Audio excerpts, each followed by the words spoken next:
Hey everybody, Michele Spahr here. I am here at Hatboro, Pennsylvania at Dill Dinkers for the Philadelphia Independence team practice for the USLPL. Yeah, how exciting is that? Absolutely fantastic. What a team, man. What a team. But before we say that, let's introduce this guy. I've got Jonny Pickleball right here. You all know who he is, right? I mean, I had to Google him, but I heard he's like a big deal.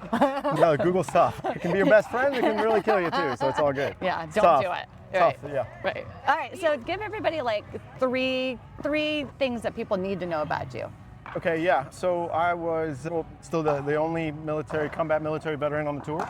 So there's that. So you usually saw a lot of camo paddles from me from different companies throughout the years. And so those were all mine, and dedicating things to veterans and getting a lot of things behind the scenes with veteran organizations throughout the tenure that I've done with pickleball, I guess so far with the 10 years, give or take. So that's one. Yeah, you could be more than one if you want. You could just do this whole interview for me. Just tell me 10 things about yourself and then we'll be done. Yeah, well, first of all, I mean, this thing's really cool. The USLPL is great to be a part of. I think it's really neat to, again, to have all these teams start to form. We're starting to see a lot more things like that around the country, which is fantastic, and it brings a lot of players that maybe you know, maybe you don't know, to get them on camera, right? Let them know. There's so many players around the country that are incredible. So you gotta be able to see them. And yeah, so, they don't have the opportunities. No, and now things like this. Things give like them this, that you opportunity. can do that. Yeah. Let's see. Oh, okay. Yeah, I think it might be well known at this point, and it hasn't been announced yet. I haven't done it yet. This isn't the Mom, You Embarrass Me podcast exclusive. Go ahead.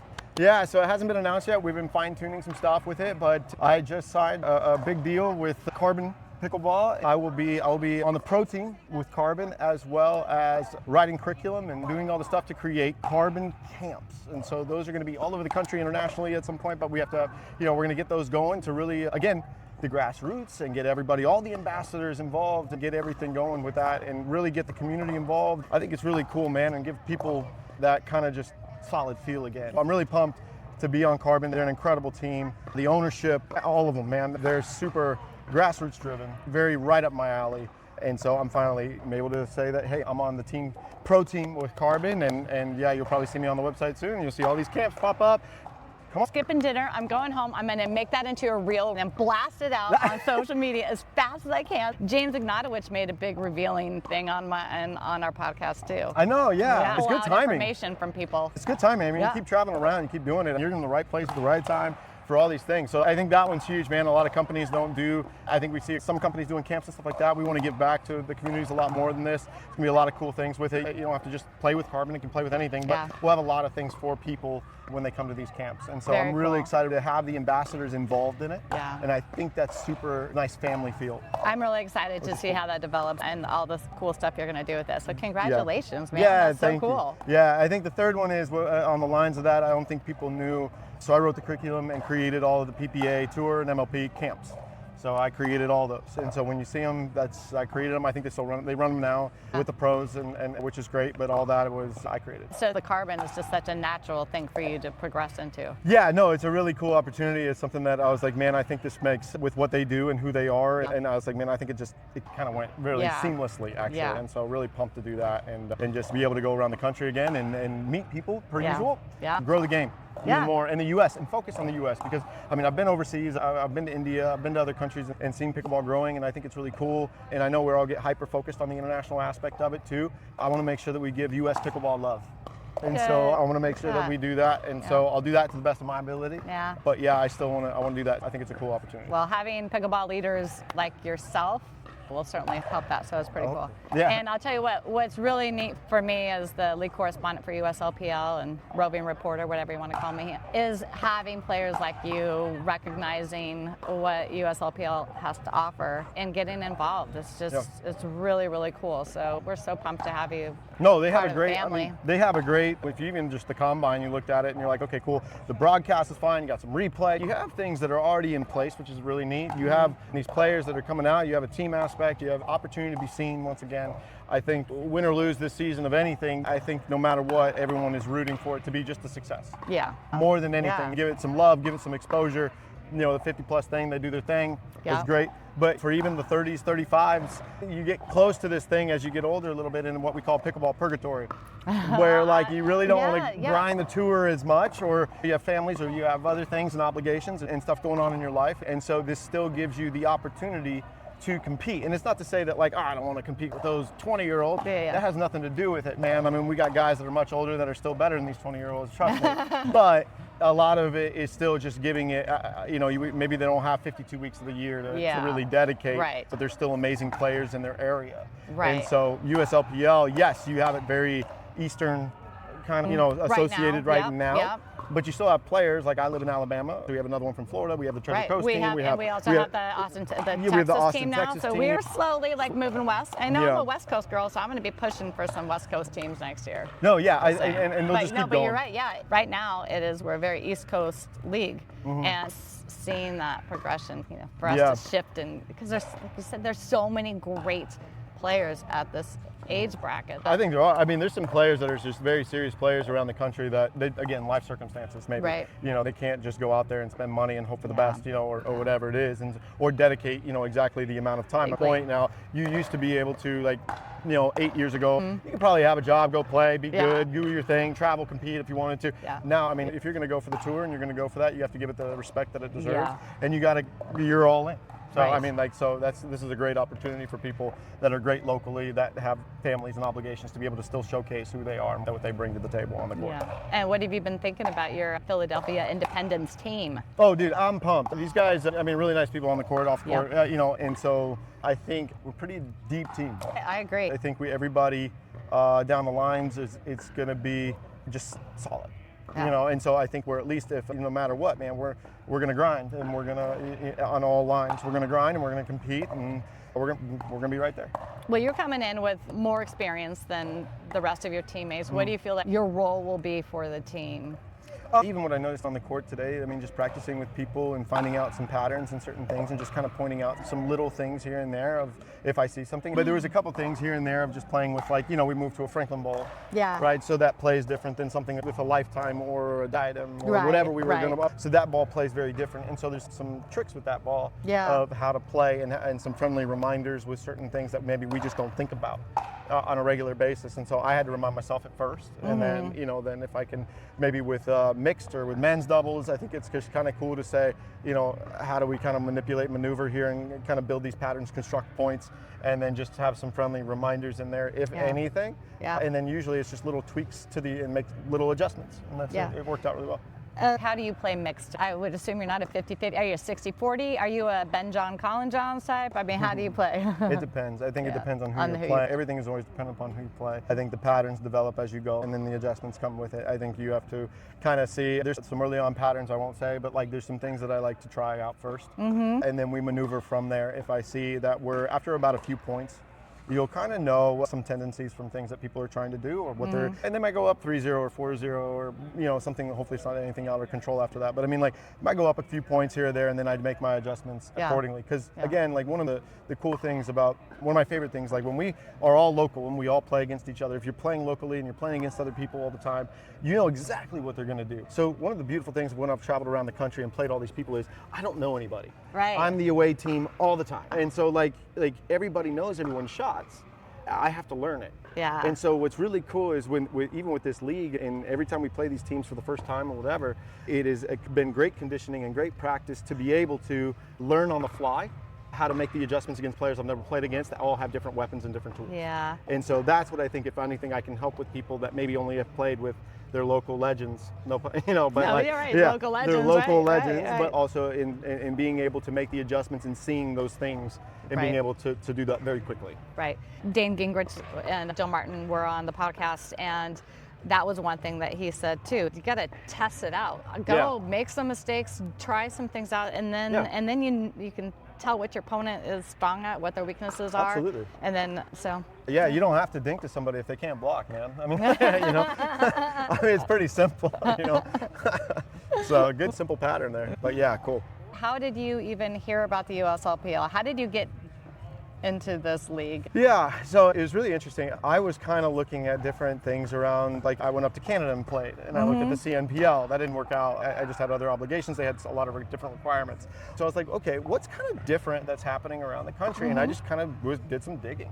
and I came across it, and I think it was the senior league though, right? Yep, it was the the senior 50s, league, yeah. and so I just kind of like, okay, cool, that's a senior league. Okay, got it. I can't do that. Yeah, okay, great. You know, fine. And then eventually, I think something popped up, and I'm like, okay. I think I was like, well, you know, I'll look at it. This is interesting. If this thing grows, I'm curious about it. It sounded cool. So, you know, I know there's a bunch of other stuff out there. I started digging even more. I found like 5 other, you know, there's so many other things, but like then the 35 plus or whatever, 30 plus, 35 plus. 35, yeah, so it kind of popped up on the radar, and I just kind of wondered with the team aspect of where it is, and kind of, again, you know, I was like, man, this might be an opportunity. It didn't sound like I had to commit like a bunch of events. Right. I was like, I can still do everything that I need to do, but I was like, man, this would be kind of fun to be on a team and see how this thing grows. Because if it grows and you're already established on a team, you can do more with that as time goes and it grows more, right? So I was like, if I get in kind of early with it, I was like, very cool, man. I think the owners probably all thought the same thing. So, you know, in that regard, I just thought of it as a player role versus maybe an owner role. But yeah, I thought of it as a great opportunity. Would you consider being an owner one year, next year? Oh gosh, probably not. Yeah, there's a lot of responsibilities for that. Including the pro tour. It seems like there's always been a lot of other things that I've been obligated to do all the time, and I'm like, you're good with just the 3 weekends. I mean, it's really cool. I told my wife, I was like, this is great, man. I get to go and just focus on playing.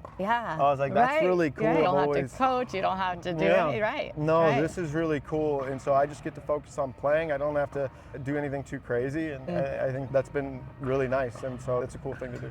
It was very fun watching you play because your energy and how fun you are on the court. Very cool. I loved miking you up.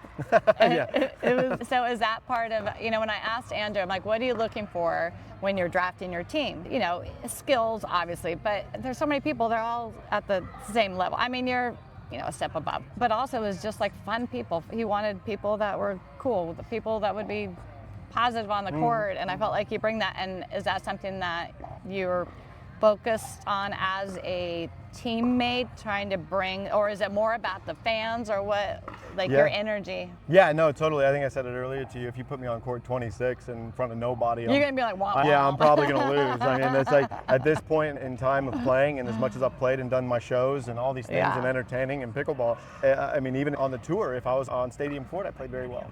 If I'm in front of people, I do well. So I hope people come out and watch. Trust me. So as soon as you mic'd me up, I probably took it up an extra gear. I mean, it was funny. I think you body bagged your team owner. Yeah, absolutely. My partner did it right after. Did it right after. I've already queued that up as a reel. It's going to go viral for sure. Oh man, it was funny. You know, but the entertainment aspect of pickleball, I think it has to be fun, and I think you have to have characters. Yeah. I think it's all. You know, it's there's a lot of players that no matter how good they are forgettable. Yeah. And that's unfortunate because they're incredible players. Right. Maybe you don't know who they are or get their name wrong or whatever it is. Yeah. And so, you know, a long time ago, my goal was to be somebody in the sport that even if I wasn't the best player, you still knew who I was, and hopefully it was for good things. But, you know, the team aspect of things and being fun on the court and the energy and all that stuff, I think it creates positive morale, gets people pumped up and feel good. And I'll tell you, it's a little trade secret. It was something that I've had for a long time, but it's something that I had to learn. And it was something where a lot of times in pickleball, if you feel like you're doing well, you're playing well, maybe your partner isn't playing well, you feel like you have to take more, you do more. But actually, what's really cool, if you are playing well, maybe try to set them up to have easy putaways. Yeah. And now their level and confidence goes up, and then you're right there together. And so there's some cool stuff man. And so I've learned some things just traveling for a long time where I probably wasn't the best teammate back in the day. Like, I mean, we all have to learn, like, and it took me, I mean, I was a slow learner in that regard, but it took me a little while, but I think we're to the point now where it's really cool, and I'm able to have fun and really show everybody. I mean, I've done the tour and I've done that stuff, and I get to have fun and really help other people. And I think if they have fun, great, man. Yeah. You know, cool. I hope so. So what do you say to like the tennis people coming in that want to keep the decorum? They want everything to be a little bit more. Yeah, let me tell you something. Pickleball is the NASCAR of tennis. Yes.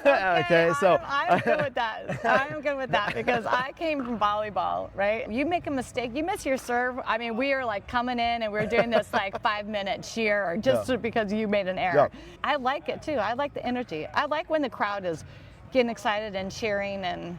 You know, maybe there's a disconnect though. I have noticed like throughout the years, and even now, sometimes there is a disconnect in the sense of like people that have been in pickleball. I think you have such a variety of people, such a wide range of diverse personalities and backgrounds, and where people have been and come from, and so a lot of those tend to mesh. And when they get it all together, sometimes it's just not going to go well, or the decorum of what we think, and then where people are coming in, where it just doesn't go well. And so pickleball is not tennis. Trying to make it tennis, it's not tennis. Let it be its thing, man. It's more fun that way. Yeah. There's some nuances to it, and I think that even on a professionally speaking, even on the professional things, let it be its own thing. And that's okay, and trust that. And trust that. Don't be insecure and go to tennis, and stuff like that. That's cool. Let it be its thing, man. You got guys, I did a show a long time ago. I had somebody who was the #3 badminton player in the world. I had the coach of the Oregon Ducks for tennis D1. I am an Oregonian. Yeah, I had the D1 tennis coach for him. He was a good tennis player too at the time, so you had him for tennis. I had the Peruvian Olympic ping pong player. And then I had me for pickleball. And so you had 4 different people on the court with 4 different sports, and it was the most entertaining thing I've ever seen in my life. Just the badminton player alone was hilarious. But I mean, like, just contorting his wrist like an owl. I love watching badminton players play pickleball. It's so ridiculous. They're so good. But it just shows that the sport is incredibly inclusive still. Yeah. You don't have to be a certain archetype or something specific, which is why there's no blueprint to it. Yeah. And so you get to kind of, so we we're can still all make making it. We can make it what we want to make it. Yeah, so you just like have to think of like what, just be you. Yeah. That's why. You get to be you, but then add things to the toolkit to try to beat your opponents, right? Yeah, So, yeah. All right, well, I know that you've had a big day, so I'm going to end with some rapid fire. Unless there was anything, is there anything that you want to talk about? We talked about Carbon, and you've got that exciting stuff. No, that's cool. Is that anything else exciting that you have coming up that you want people to know about? I think Andrew's a great owner, man. I'm really thankful for him to put me on the Independence, Philadelphia. I think this is the Dill Dinkers, the facility that we're in right now. Yeah, His facility is incredible, man. I know we're hosting one of them, right? We'll be here. Thank goodness. I mean, this is cool. The courts are good. I mean, this is a great facility, man. Anybody in the area should check it out if they haven't already. For sure. I'm sure the majority have already been here a bunch. But yeah, no, I think he's a great owner. He's been super kind, generous, and really, you know, just inclusive for everybody on the team. You guys definitely lucked out. We lucked out. Yeah, you guys for sure. lucked out. And big He's shout got out a to good- Wayman. Wayman and Heidi. Yeah. So they have been, you know, obviously they own it. So I mean, they created it. So anybody that creates something, I know how much work that goes into it. So. They put in their heart, blood, sweat, tears, everything is into this. They want it to be successful, and I think we're off to a really good start. No, I know every team is going to want to win, man, and I know there's always that competitive drive, and we love it, man. But at the end of the day, especially in season 1, I hope everyone remembers to get this out there.